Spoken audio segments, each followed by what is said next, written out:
Hello, everybody. Nicholas. Oh, I'm so happy to be back with you guys again today. I hope that your practice and this expansion of what you're doing with regards to sun salutations is greeting you well, meeting you well, and you are excited each day to take it to the next level. Of course, I love to learn, so I know that may not be everybody's experience, but I do know that if you keep returning to these postures and really tap into your endogenous or your internally created intelligence, you are going to have a lot of exploration and fun with this if you choose, right? I can't make you have fun, and it's not necessarily about not doing work and being fun and all work and no play, right? It's about being able to sense within yourself where you're sticky in your body and where you can go either by acknowledging those sticky points or working through them, right? So I'm a student of Ayurveda, and I am learning about how emotions get so gummed up and stuck in our body and how that affects our daily life, not just on the mental body, right? Where we're thinking about things and we're stuck and we're dysregulated, which causes our heart to race, which gives us, burns up our energy and makes us tired. But also, there's actually physical ailments that develop. You know what's really interesting, and I found this most amazing, and then I'll get to our stuff, is that it all starts in the gut, and not in the way that I assumed it to be in the Western way that I learned. Like I thought, oh, all of it starts with your ability to process things, and that is partially true. But when things dysregulate, it first starts and it first accumulates in your gut. So that feeling in your colon when you get antsy, right? Or the things in the pit of your stomach when you have an emotion, all of those things are actually the first manifestation of thoughts, feelings, and emotions going into the disease process. This is very interesting, and I literally actually have this right here. I'm just learning it for the first time this week. Actually, not the first time, but like we've gone more in depth this week than we have previously. So it's very fascinating, very deep. So if you have emotional hangups about getting to do these things or being on time to do these things or finding the time to do these things, that's cool, right? This should be enjoyable, and I want you to continue to enjoy it throughout the whole process, and that's really why we're here, right? I want to share my enjoyment with this with you, or my enjoyment of this with you. But also I want you guys to discover your own enjoyment, and maybe this posture or maybe some of the postures aren't for you, right? They're a part of the sequence, but they don't necessarily have to be your thing, right? When you get into that magic spot and that magic posture for your body, it's pretty amazing.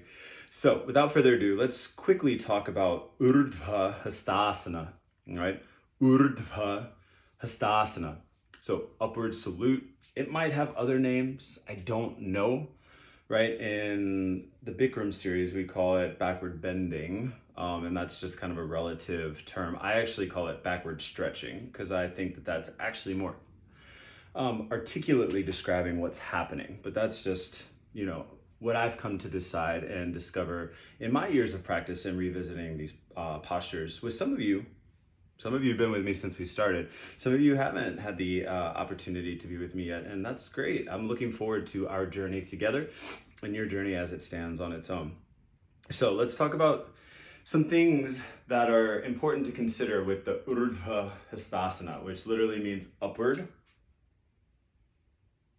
and then Hastasana, hands pose, upward hands pose. So basically it means literally arms up, arms are upward, or your hands are up, right? One might interpret that as prayer or saluting the sky, right? So things to consider: tightness here. Any of you guys really tight right here? Yeah, you know who I'm talking to. And I could see you rolling your eyes and making faces right now. But funny thing is about all y'all did that. So just take it for what it is. So with that being said, tightness here can really lead to, issues with this particular posture, especially the shoulders hiking up. So we talked about the disease process where thoughts and emotions accumulate in the GI tract, and then they kind of move different places. Well, we know stress tends to hang out in the shoulders, right? So it's leaving the tract and it's moving into these shoulder muscles that are prepping us for reacting to life, right? It's easier when your muscles are ready, right?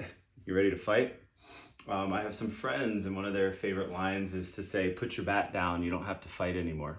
So I share that with you. So this particular posture comes from Tadasana that we just covered yesterday. And it's a circular motion up with the arms, right? But other people may not have that luxury, right? So if you have trouble moving your arms up, you can move them in supination position. Supination is this Y shape of your arms so that you can move in an area that doesn't affect any impingement or any previous injuries that may have been incurred, right? And that may not actually be true for everybody. So when we have private sessions, which I am offering to each of you, just know that we can work specifically on your body's patterns and flow that'll work best in moderating anything that's going on in your shoulders. So tight shoulders and tight hips can really affect this, right? So if you have tight hips, the tendency when you take the arms overhead is really to hike the hips forward and really crank the back. And so these are all things to pay attention to, and why part of our practice today is just to get familiar with what happens to your body when you put your arms overhead.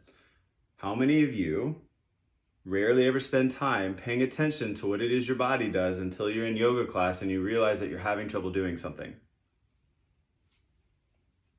Been there, done that. Guilty as charged.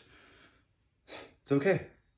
That's why we're breaking down the postures over the course of 2 weeks and even giving you 3 weeks to really work on it. And that's the magic of this, right? It takes time to really get intimately connected to a particular posture. And whatever we're going to do in this 2 and 3 week time isn't anything compared to this new relationship you're going to have as time goes on and you continue to return to this posture when we do this sequence together, or with other people out there, or other practitioners, other yoga instructors, or maybe in your personal practice. So if there's pain at any place in the system from the feet all the way up, stop and then try it again a different way, right? So things that you can pay attention to is, where are my arms? Where are my hips? Can I change the way my feet are angled? Maybe my toes and my heels stay together, my toes kind of separate a little bit, more like a Pilates stance.